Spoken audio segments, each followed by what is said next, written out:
Você já sentiu o peso silencioso da culpa? Aquela sensação persistente que sussurra: você não é bom o suficiente, você errou de novo. Deus nunca vai te perdoar por isso. É uma dor que corrói a alma, roubando a paz, mantendo você refém de um passado que insiste em se fazer presente. Não importa o quanto tente seguir em frente, essa sombra te persegue, transformando cada passo em uma batalha interna.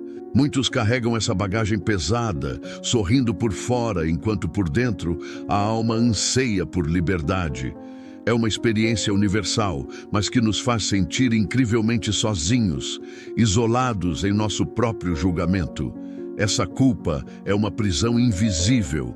Sem grades, suas correntes são feitas de arrependimento, vergonha e autocondenação. Ela paralisa, impede que você aceite o amor oferecido, que se perdoe e, mais dolorosamente, que sinta a plenitude do perdão divino. Você se vê preso num ciclo vicioso. Comete um erro, sente culpa, tenta compensar, falha, e a culpa se aprofunda. É um fardo que nos impede de viver a vida abundante prometida, transformando a jornada em um caminho de constante autoflagelação, não de graça e crescimento. O paradoxo mais doloroso reside em nossa mente. Sabemos sobre a graça. Entendemos a teologia do perdão, recitamos versículos sobre a misericórdia de Deus e até pregamos sobre a redenção. Mas no fundo do coração, crença e sentimento não se alinham.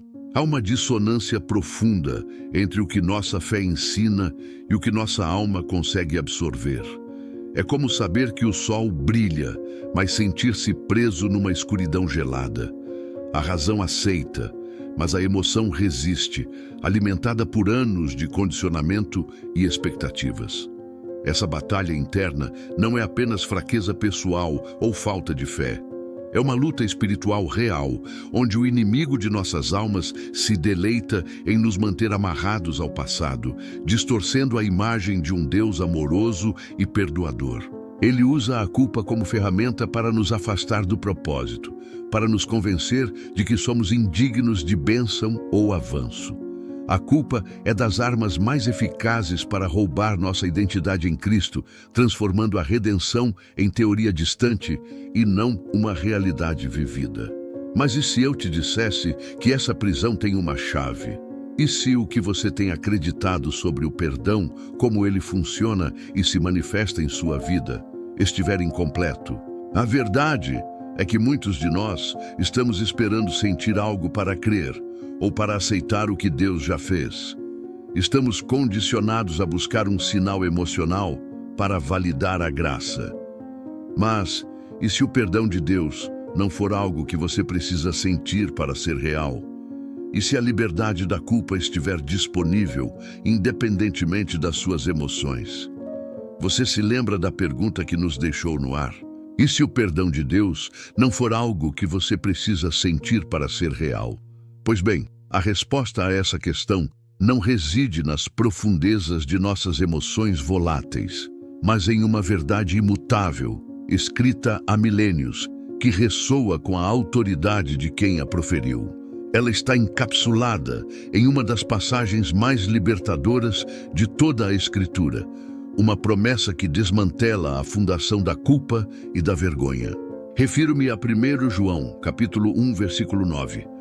Um farol de esperança que nos guia através das névoas da autocondenação, afirmando que o perdão é uma questão de declaração divina, não de percepção humana. A profundidade de 1 João 1,9 reside nas palavras fiel e justo. Não se trata de Deus sendo gentil ou compreensivo no sentido humano, mas sim de sua própria natureza inalterável. Quando confessamos nossos pecados, Ele não nos perdoa porque somos bons, merecedores ou porque lamentamos o suficiente. Ele nos perdoa porque é fiel à sua própria palavra e às suas promessas, e justo em cumprir o que foi estabelecido através do sacrifício de Cristo. A justiça de Deus exige a punição do pecado, mas também exige a honra do sacrifício perfeito de seu Filho, que já pagou o preço por toda a injustiça.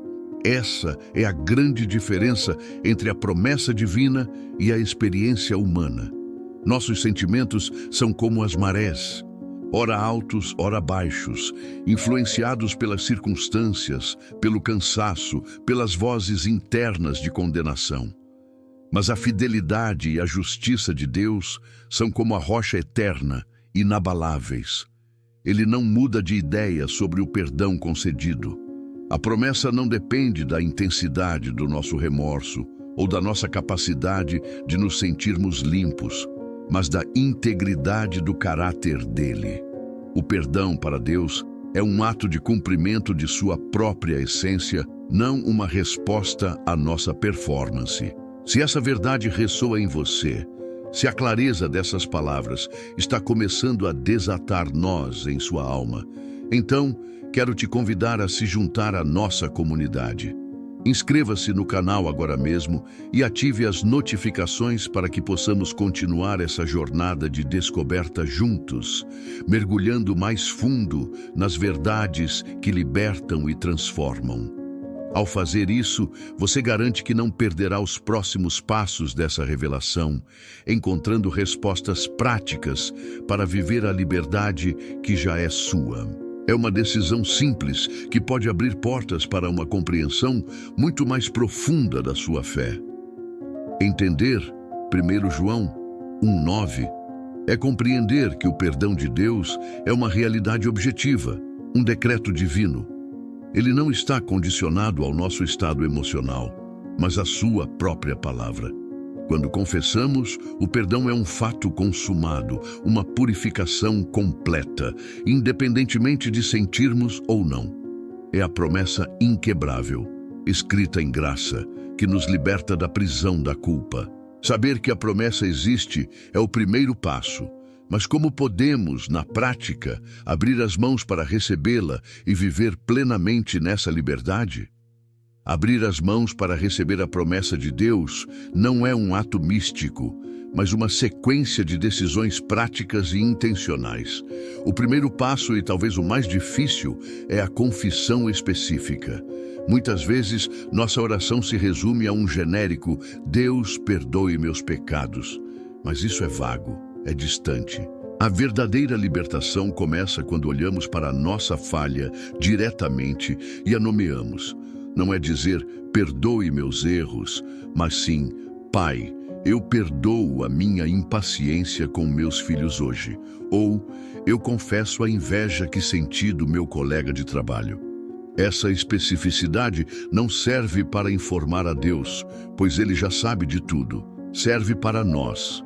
É o ato de trazer a escuridão para a luz, de parar de se esconder e de reconhecer a verdade sobre nossa condição. É nesse ponto de honestidade brutal que a graça encontra um terreno fértil para operar. O poder da especificidade está em desarmar a vergonha. A culpa prospera no silêncio e na generalização.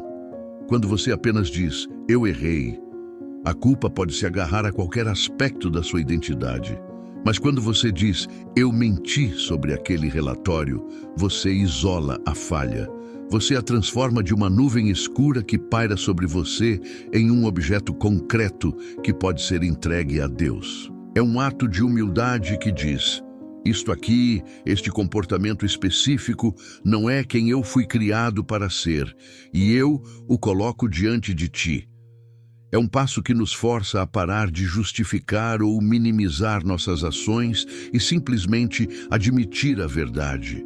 E é somente ao encarar essa verdade que podemos verdadeiramente nos afastar dela, o que nos leva diretamente ao segundo passo. O segundo passo é o arrependimento como direção.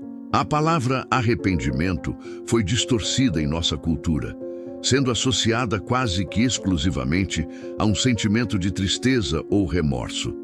Mas o conceito bíblico, especialmente a palavra grega metanoia, significa muito mais. Significa uma mudança de mente, uma mudança de rota, uma volta de 180 graus. Sentir-se mal por algo que você fez é uma reação natural, mas o verdadeiro arrependimento é a decisão de se virar e andar na direção oposta. É um ato da vontade, não apenas da emoção. Se essa ideia de arrependimento como uma mudança de rota e não apenas um sentimento está fazendo sentido para você, deixe um like neste vídeo e comente nova direção para que possamos nos fortalecer mutuamente nesta jornada. É decidir ativamente não voltar para o caminho que levou à falha. Com a confissão feita e a nova direção estabelecida, chegamos ao terceiro e mais crucial passo no combate aos sentimentos: a aceitação ativa. Este é o momento em que a batalha se move do campo das ações para o campo da mente. Seus sentimentos de culpa não vão desaparecer magicamente. O inimigo de nossas almas é um mestre em sussurrar acusações e nos fazer duvidar da realidade do perdão. A aceitação ativa é a sua resposta de fé, é a decisão consciente de dizer: apesar do que eu sinto, eu escolho acreditar no que a palavra de Deus diz. 1 João 1,9 afirma que Ele é fiel e justo para me perdoar e purificar. E eu me agarro a essa verdade, não aos meus sentimentos instáveis. É um ato de guerra espiritual, onde você substitui ativamente o pensamento acusador pela promessa inabalável de Deus. Esses 3 passos, confissão específica, arrependimento como direção e aceitação ativa, não são uma fórmula mágica, mas um caminho prático para viver a liberdade que Cristo conquistou para nós. No meio da correria da vida, quando a culpa por uma palavra dura ou uma atitude egoísta tenta se instalar, você agora tem ferramentas. Você pode parar, confessar especificamente, decidir mudar sua rota mental e emocional e ativamente aceitar o perdão que já é seu. É um exercício diário, às vezes a cada hora, mas cada vez que você pratica esses passos, você fortalece seu músculo espiritual e enfraquece o poder que a culpa tem sobre sua vida. Você começa a caminhar não com base em como se sente, mas naquilo que você sabe ser verdade. Mesmo depois de ter confessado, se arrependido e aceitado o perdão, um fantasma pode continuar a assombrá-lo. O sentimento de culpa é uma sombra teimosa que se recusa a desaparecer com a luz. Você fez tudo certo, seguiu os passos, mas a acusação ainda ecoa em sua mente, um sussurro persistente que questiona se você é realmente livre. Entenda isto. O campo de batalha final não é o seu passado, mas a sua mente. A liberdade foi conquistada para você, mas a caminhada nessa liberdade requer que você defenda o território que lhe foi dado, o território da sua paz. Conheci uma pessoa que, após uma noite de confissão sincera e libertadora, acordou na manhã seguinte sentindo o mesmo peso esmagador de antes. A primeira reação foi de desespero.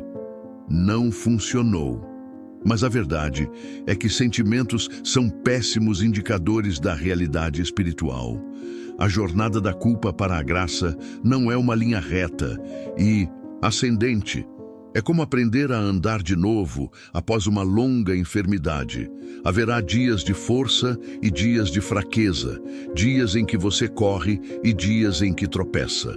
O fato de você ainda sentir o peso não anula a verdade de que a corrente foi permanentemente quebrada. É aqui que a verdade absoluta da Escritura se torna sua arma mais poderosa. O apóstolo Paulo, em Romanos, capítulo 8, versículo 1, entrega o veredito final, a declaração que encerra todas as acusações. Portanto, agora, já não há condenação alguma para os que estão em Cristo Jesus. Analise essa frase. Não diz, haverá menos condenação, ou talvez não haja condenação. Diz, não há condenação alguma.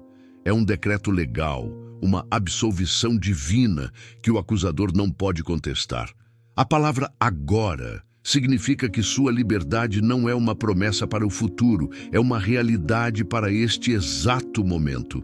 Então, Como você vive sob esse céu sem condenação? Você luta, não com sua própria força, mas com a verdade que lhe foi entregue. Quando o pensamento acusador surgir, você não merece perdão, lembre-se do que você fez. Você não o ignora, você o confronta diretamente. Você responde em voz alta se for preciso. Não há mais condenação para mim, pois estou em Cristo Jesus. Isso não é pensamento positivo, é uma declaração de guerra espiritual. É o ato de renovar sua mente, forçando seus padrões de pensamento a se alinharem com a realidade do que Deus já declarou sobre você.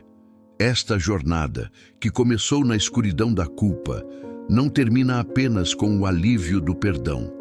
Ela culmina em uma identidade completamente nova. Você não é mais o pecador perdoado, definido pelo erro que cometeu.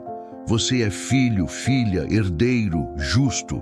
Sua história não é mais um registro de seus fracassos, mas um testemunho do poder redentor de Deus. Caminhar sob um céu sem condenação é respirar um ar diferente. É olhar para o futuro não com medo do que você foi, mas com a esperança ousada de quem você se tornou nele. Esta é a sua liberdade. Viva nela.